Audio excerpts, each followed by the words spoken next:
RK beach లో 26వ తేదీన తలపెట్టిన సభపై విశాఖ కలెక్టర్ మీడియాతో మాట్లాడుతున్నారు. ప్రత్యక్షంగా చూద్దాం. జరుగుతున్నటువంటి ఈవెంట్స్ లో పిల్లలకి అలౌ చేయకూడదు. ఎందుకంటే ఇవన్నీ పర్మిషన్ తీసుకోకుండా ఉంటే అన్ని ఇలీగల్ యాక్టివిటీ అవుతుంది. అప్పుడు పోలీసులో ఉన్నటువంటి చట్టం ప్రకారం ఏదైనా ఉంటే చర్య తీసుకోవడం జరుగుతుంది. సో అప్పుడు మళ్ళీ ఇబ్బందులు పడతారు. కాబట్టి మేము స్టూడెంట్స్, పేరెంట్స్, అలాగే కాలేజ్ మేనేజ్మెంట్ వారందరికీ కూడా ఇలాంటి ఇలీగల్ యాక్టివిటీ ఏదైనా ఉంటే పర్మిషన్ తీసుకోకుండా అది చేయకూడదు. ముఖ్యంగా మన సిటీలో ఎక్కడైనా ఏదైనా జరిగితే ఆర్కే బీచ్ ఒక మన సిటీ ఒక కాస్మోపాలిటన్ సిటీ. ఇక్కడ దాదాపుగా అన్ని రాష్ట్రాల నుంచి ఎంతోమంది ఇక్కడ పనిచేస్తున్నారు. ఆర్కే బీచ్లో ఎప్పుడు కూడా మనము అక్కడ ఎంజాయ్ చేస్తాము, ఇక్కడ హ్యాపీగా వచ్చి పార్టిసిపేట్ చేస్తారు, అందరూ ఇక్కడ కలిసి పని చేస్తారు. సో ఇటువంటి ప్లేస్లో కూడా ఇవన్నీ చేయడం మనకి ఎప్పుడు కూడా గతంలో కూడా ఎక్కడ పర్మిషన్ ఇవ్వలేదు. నేను కూడా ఎప్పుడు కూడా సిపి సార్కి రిక్వెస్ట్ చేస్తున్నాము, ఎక్కడైనా ఎప్పుడైనా ఏదైనా ఉంటే ఒక డెసిగ్నేటెడ్ ప్లేస్ ఉంది, గాంధీ స్టాచ్యూ జీబీఎంసీ ఆఫీస్ పక్కన ఉంది, అక్కడ ఎప్పుడైనా ఉంటే ఎవరైనా ఉంటే ఏదైనా ఉంటే తీసుకోవచ్చు. ఇటువంటి కార్యక్రమం పెట్టడానికి అందరికీ హక్కు ఉంది, వాళ్ళు అప్లై చేసుకోవచ్చు.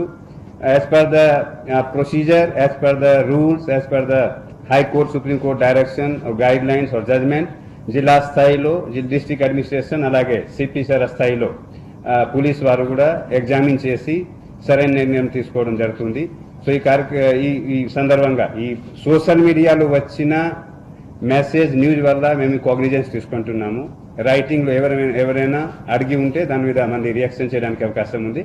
కానీ సోషల్ మీడియాలో వచ్చిన ఈ న్యూస్ వల్ల మేము ఈరోజు క్లారిఫికేషన్ ఇస్తున్నాము. ఎందుకంటే కొంతమంది ఫోన్ చేసి క్లారిఫికేషన్ అడుగుతున్నారు. సో ఒకరిద్దరు చెప్పకుండా సిపి సార్ కూడా రిక్వెస్ట్ చేయడం జరిగింది. సిపి సార్ కూడా ఈరోజు కార్యక్రమంలో వచ్చి మీ అందరితో కూడా ఏదైనా ఉంటే చెప్పడానికి అవకాశం ఉంది, చెప్పడానికి ఈరోజు రిక్వెస్ట్ చేయడం జరిగింది. So this is the stand of the district administration. నేను అలాగే సిపి సార్తో మాట్లాడి అన్ని డిస్కస్ చేస్తున్నాం కాబట్టి I request CP sir to address.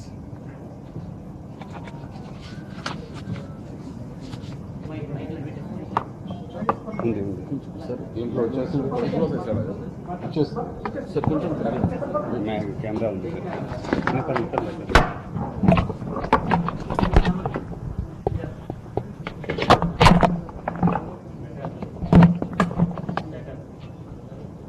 పాత్రికేయ మిత్రులందరికీ గుడ్ ఈవినింగ్ అండి. Respected collector, DCP law and order Naveen Gulati గారు అండ్ అదర్స్, ఈరోజు ఈ పత్రికా సమావేశం ఎందుకు ఏర్పాటు చేస్తామంటే ఇంతకుముందు డీజీ గారిది లైవ్లో వచ్చింది, వారు నిర్ణయం తీసుకోవడం జరిగింది రాష్ట్ర స్థాయిలో. ఈ వాట్సాప్ సోషల్ మీడియాలో వచ్చిన దానికి ఒక బాధ్యతాయుతమైన వ్యక్తి ఎవరు లేరు. ఒకళ్ళ ద్వారా నుంచి ఒక గ్రూప్ నుంచి ఇంకో గ్రూప్ నుంచి ఇంకో గ్రూప్ ఒక 2-3 డేస్ నుంచి వైరల్గా పంపించి ఆర్కే బీచ్లో మనం అందరం అసెంబ్లీ అవుదాము, మౌన పోరాటం అని చెప్పి ఇట్లా పిలిపివ్వడం జరిగింది. దాని మీద ఇప్పుడు రాష్ట్ర స్థాయిలో నిర్ణయం తీసుకోవడం, దీనికి ఒక బాధ్యతాయుతమైన వ్యక్తి ఎవరు దీనికి ఉండి నేను దీన్ని వెనుకున్నాను, నేను రెస్పాన్సిబుల్ అనేది లేదు. కాబట్టి దీన్ని మనం అలౌ చేయకూడదు అనేది నిర్ణయం తీసుకోవడం జరిగింది.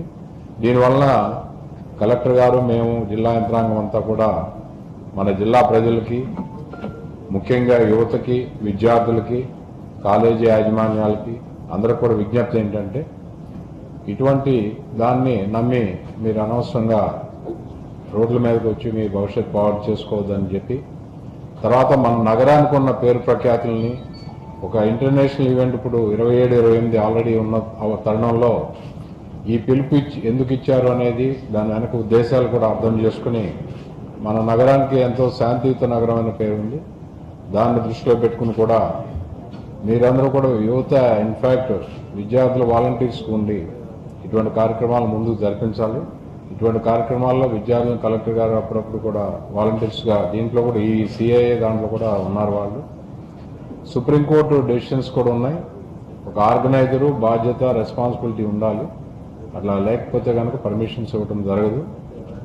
డీజీ గారు ఇందాక క్లారిఫై చేశారు. ఇందాక కొంతమంది పాత్రికేయ మిత్రులు అడిగినారు అప్పుడు వారి ప్రెస్ కాన్ఫరెన్స్లో, ఇప్పుడు ఎవరైనా అప్లై చేస్తే ఇస్తారా అని చెప్పి.